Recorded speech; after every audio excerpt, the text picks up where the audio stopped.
Voici la vidéo la plus complète sur l'histoire de Fally Ipupa. Cette vidéo vous ouvrira les yeux sur son univers, qui retrace d'ailleurs des exploits un petit peu surprenants. Nous avons pris un mois pour réaliser cette vidéo. Parce qu'on devrait d'abord avoir accès à tout son parcours, à toutes ses prestations, ce qui nous a donc pris des jours voire des semaines d'absence mais de recherche et de travail pour enfin vous sortir cette vidéo. Vous êtes de plus en plus nombreux à nous suivre sur cette chaîne, nous vous disons merci. Alors préparez-vous, car vous risquez de ne pas trop comprendre cette vidéo au premier visionnage. Surnommé Anelka, Dicap la merveille, El Mara, El Rey Mago, Mobutu, Aigle, Empereur 4K et d'autres surnoms qu'on a sûrement oubliés. Il part de rien et devient aujourd'hui une icône emblématique de la musique africaine. Invité très souvent par Emmanuel Macron, l'actuel président français, à son demeure, il fut même invité par FIFA à la cérémonie The Best à Paris pour assister aux remises des trophées des meilleurs joueurs de l'année 2022 où il y avait Karim Benzema, Lionel Messi, Kylian Mbappé et d'autres stars du football. Il faut avouer que Dicap la merveille a traversé une autre barrière dans cette industrie. Mais avant de commencer, dites-nous dans les commentaires à qui pourrait être ce lit. Les blogueurs font partie de ceux qui gagnent le plus d'argent sur internet grâce à des publicités. Cliquez sur ce lien dans la description pour découvrir comment créer votre blog et débuter cette nouvelle aventure. Qui est Fally Ipupa? Artiste, musicien, compositeur et danseur, Fally Ipupa, de son vrai nom Fally Ipupa Nsimba, est un Congolais né le 14 décembre 1977 à Kinshasa, la grande ville de RDC. Très jeune, il baigne dans la musique, qui est une partie inhérente de sa famille. Voulant à tout prix explorer l'univers artistique, il commença le chant en participant dans une chorale religieuse et ce, malgré un bégaiement qui n'est toujours pas facile à gérer, il arriva quand même à sortir son épingle du jeu. Les débuts en groupe. En 1997, Fally Ipupa rejoint le groupe Talent Talent, créé par Faustin Djata et Mozin Malanda qui n'étaient au début des musiciens. Rapidement, à cause de son talent, Fally Ipupa devient le leader et le chef de cet orchestre, malgré la présence d'Eric Tutsi, qui par coïncidence, se retrouvera quelques années plus tard ensemble au sein de l'orchestre Quartier Latin de Koffi Olomidé. Après quelques temps, il n'a plus goût pour les études, il abandonnera alors l'école pour se concentrer uniquement à la musique vu qu'il commence déjà par gagner un petit peu d'argent. Au début de 1999, le groupe sort un album nommé « À l'œuvre on connaît l'artiste » et obtient quelques apparitions sur la chaîne nationale congolaise, où il signe et interprète la chanson En courte joie. Prêt et motivé pour sortir un deuxième album, une petite mésentente surgit entre le groupe et plusieurs musiciens quittent l'orchestre pour aller créer le Quartier Latin Academia à Paris. Le jeune artiste connaîtra ainsi des doutes et des regrets sur son choix. Mais souvenez-vous de Faustin Djata, le cofondateur de l'orchestre Talent Talent, ce type est vraiment un businessman. Pour lui, ce n'était pas encore fini pour Fally, car il connaissait son potentiel et croyait en lui et avait d'autres plans pour le jeune homme. À vrai dire, il était aussi un membre du personnel à proximité du groupe de Koffi Olomidé. Après la petite mésentente de son ancien groupe Talent Talent, il ira voir Koffi pour lui présenter son précieux talent Fally Ipupa qui était déjà désespéré de la vie. Koffi Olomidé, comme un boss genre Pablo Escobar, évaluera ainsi le produit présenté qui était Fally. Lors de son test, Fally impressionne tellement avec sa voix et ses pas de danse qu'il sera directement intégré au sein du groupe. Heureux pour cette bonne nouvelle, les administrateurs de ce groupe, sur la demande du patron, lui feront immédiatement une demande de passeport auprès des autorités afin qu'il puisse désormais voyager avec son nouveau groupe Quartier Latin pour les différents concerts et prestations. Koffi Olomidé donnera ensuite une bonne somme d'argent à Faustin Djata pour lui avoir rendu ce service. Souvent appelé Anelka dans ce groupe, Fally se doit maintenant de donner tout son potentiel pour les prochains spectacles. Très vite, le nouveau membre impressionne les fans en Europe et dans certains pays en Afrique lors des grands concerts et événements. Son nouveau patron Koffi apprécie ses qualités et son talent, il aura ensuite une idée. En effet, pour annoncer son concert à Bercy, il invita le nouveau membre de son groupe Fally à venir poser sur son nouvel album solo, intitulé Attentat. Chose donc faite, il est celui auquel on entendra le plus la voix dans cet album, ce qui est un signe de l'immense foi et de l'espérance que Koffi a envers lui. Puis vient le 19 février 2000 le concert de Koffi Olomidé à Bercy. Durant le concert, Fally Ipupa est celui qui obtient le meilleur accueil et Koffi le présente même en le laissant exécuter des pas de danse solo avec beaucoup plus d'honneur que le reste des chanteurs. Pendant 7 ans, il participe à la formation et sort pas moins de 6 albums avec le groupe Quartier Latin de Koffi Olomidé, qui auront d'ailleurs tous eu un grand succès. Fally Ipupa, sous les ordres du grand Mopao, pose sa voix sur l'un de ses albums solo. Cet album aura le succès à l'époque avec la réalisation de plusieurs clips où on pourrait voir Mopao et Fally porter les mêmes vêtements. Il commence de là à acquérir une notoriété. En 2004, Fally Ipupa aura l'idée de créer son premier album studio. Dans un premier temps, il garde ce projet privé, mais il décide finalement de l'annoncer à son patron et au reste du groupe, idée que Koffi Olomidé refuse au départ. Très peu de musiciens de l'orchestre sont d'accord et encore moins d'y participer, ceux qui étaient d'accord ont participé à l'album de Fally. S'ensuivent des négociations privées avec des personnes influentes du quartier latin et le camp de Fally qui lui conseille de quitter le groupe si Koffi Olomide ne lui donne pas l'autorisation de pouvoir sortir son album. Les deux parties entrent en conflit, l'autre voulant créer son premier album et l'autre partie était catégoriquement contre cette décision, car elle risquerait voir son prodigieux quitter le groupe. Mais tout en étant dans l'orchestre quartier latin, Fally Ipupa signe chez Obuo Music, label du jeune ivoirien David Monceau, connu pour avoir produit des stars telles que son mentor Koffi Olomide ou encore Mollard. Le jeune artiste étant en conflit avec son patron sur une polémique politique. Mais finalement, Koffi Olomide a-t-il réellement un contrôle sur l'album de Fally? Non, et il n'y participera donc pas. Beaucoup de personnes, dont les musiciens du quartier latin, essaient alors de convaincre Fally d'abandonner son projet puisqu'à cette époque, seuls les grands leaders obtiennent un grand succès avec leurs albums et que son album risquerait de passer inaperçu, mais étant une personne positivement têtue et très confiant, il ignore ce scepticisme et va de l'avant.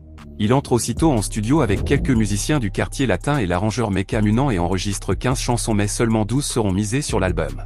Commercialisé le 10 juin 2006, l'album Droit Chemin fait l'unanimité dès sa sortie et connaît un succès fulgurant quelques mois après sa sortie dans toute l'Afrique. Il vaudra à son auteur le prix de meilleur interprète masculin de l'année lors de l'édition 2007 des Césaires de la musique et un disque d'or avec plus de 85 000 exemplaires vendus. Avec le succès du disque engendré, il quitte le groupe Quartier Latin et entame sa carrière solo. Une décision qui n'étonnera plus personne. Fally Ipupa est largement reconnu et remporte le prix du meilleur artiste d'Afrique centrale au Cora Awards. Le 7 avril 2007, il se produit même à l'Olympia de Paris pour un show inédit. Après le succès de son premier album, Fally Ipupa est motivé et veut désormais battre d'autres records. En 2008, il commence les travaux d'écriture de son deuxième album. Après plusieurs réflexions, il décide d'intituler cet album Arsenal de belles mélodies. Pendant les moments de préparation de cet album, il mettra en place l'un des meilleurs coups marketing qu'un artiste ne pourrait y penser. Son plan était très simple, profiter de l'essor de son premier album pour insérer dans les oreilles de ses fans quelques chansons phares de son futur album. En effet, comme il n'y avait pas encore ce fabuleux réseau social TikTok pour lui faciliter cette tâche, il fallait alors réfléchir d'une autre manière. Grande surprise, son prochain concert se déroulera au Grand Hôtel de Kinshasa, c'était donc l'occasion pour chanter quelques extraits de son futur album. Il interprète alors la chanson Cadenas et d'autres titres de son futur projet. Le public réagit comme prévu, il s'y rend ensuite à l'Olympia de Paris pour son concert et refaire la même chose devant plus de 15 000 spectateurs. Son public est maintenant impatient de découvrir son album, il part rapidement en studio pour terminer le projet. L'album est maintenant prêt, c'était le même studio et le même producteur qui avait produit son tout premier album qui fera encore cette œuvre. L'album sort officiellement et se vend à 40 000 exemplaires en moins d'un mois. Encore un nouveau record, s'ensuivre une tournée mondiale.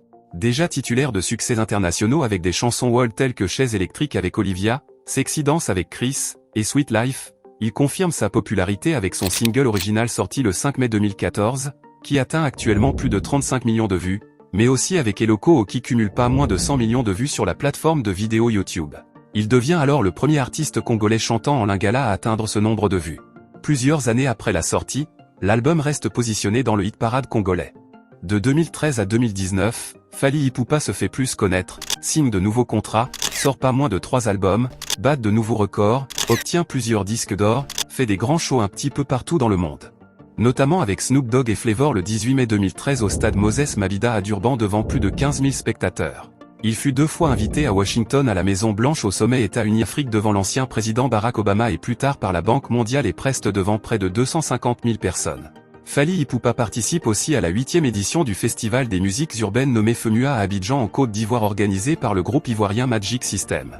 Il devient plus tard ambassadeur des grandes marques comme Hertel, Louis Vuitton et sera alors classé par le Huffington Post comme étant le 6e artiste africain le plus riche. Il a aussi collaboré avec des grands artistes comme Youssoupha sur le titre de Kitoko, avec Booba sur Kiname qui fut un succès, avec Aya Nakamura sur le titre Bad Boy, avec le rappeur français MHD sur Ma Vie, avec K-Black, NASA et d'autres stars internationales. Il devient en 2016 membre du jury de l'émission L'Afrique a un incroyable talent lors de ses 2 premières saisons 2016 à 2017.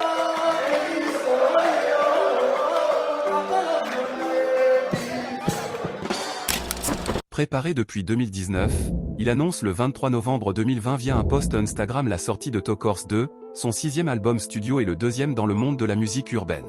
Le premier extrait Licolo en featuring avec Nino sort le 27 novembre 2020. La réédition de ce dernier sort le 25 février 2022 avec des collaborations avec des artistes comme Niska, Youssoupha, Youssou N'Dour. Et comme toujours, l'album aura encore plus de succès que les précédents. En 2020, il fait partie des 50 Africains les plus influents dans le classement publié par Jeune Afrique. Pour célébrer ses 10 ans de carrière, Fally Ipupa annonce le 29 février 2016 son concert au Stade des Martyrs pour le 25 juin 2016, celui-ci ayant une capacité de 80 000 places assises. Après des mois de promotion, l'événement est annulé par les autorités municipales de la ville de Kinshasa pour les raisons des travaux de rénovation dans l'enceinte du stade. Après son concert à l'Accor Arena le 28 février 2020, il annonce à nouveau un concert au Stade des Martyrs pour le 18 avril 2020. Le concert sera cette fois-ci reporté pour cause de confinement et des conditions sanitaires liées au Covid-19. Un mois plus tard, il annonce sur les réseaux sociaux son concert pour le 29 octobre.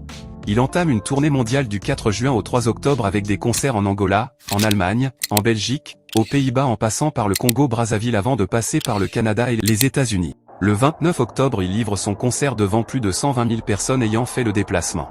Sur scène, il est accompagné de la chanteuse Charlotte Dipanda, ses anciens collègues du quartier latin, Gaz Mawet ainsi que Awilo Longomba. Claudie Siard et Juliette Fievet lui remettent devant le public congolais le disque d'or de son album Tokors certifié en France le 10 octobre 2022 par le SNEP avec plus de 50 000 ventes. Malheureusement, au moins 11 personnes sont mortes le samedi 29 octobre, dans une bousculade lors du concert du chanteur Fally Ipupa dans le plus grand stade Kinshasa, selon la police nationale congolaise. Formule 7, décembre 2022. Le 17 octobre 2022, Fally Ipupa annonça sur le plateau de la chaîne de télévision française France 24, la sortie de son 7e album solo intitulé Formule 7.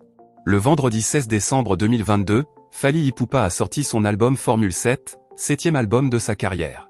Cet album de rumba succède à son album urbain Tokors 2. L'artiste a réalisé plus de 3 millions de streams sur Spotify en 24 heures avec son album Formule 7 et se plaçait à la tête des ventes sur iTunes France. Voilà donc pour l'histoire de la légende africaine Fally Ipupa. Il part de rien et devient aujourd'hui une icône de la musique africaine. Nous avons hâte de voir ce qu'il nous réserve pour l'avenir. Dites-nous dans les commentaires ce que vous avez retenu de son histoire. Prochainement. Voici la somme astronomique que la légende africaine Fally Ipupa a gagnée durant sa tournée mondiale. Abonnez-vous pour suivre cet nouvel épisode. À la prochaine pour une nouvelle histoire.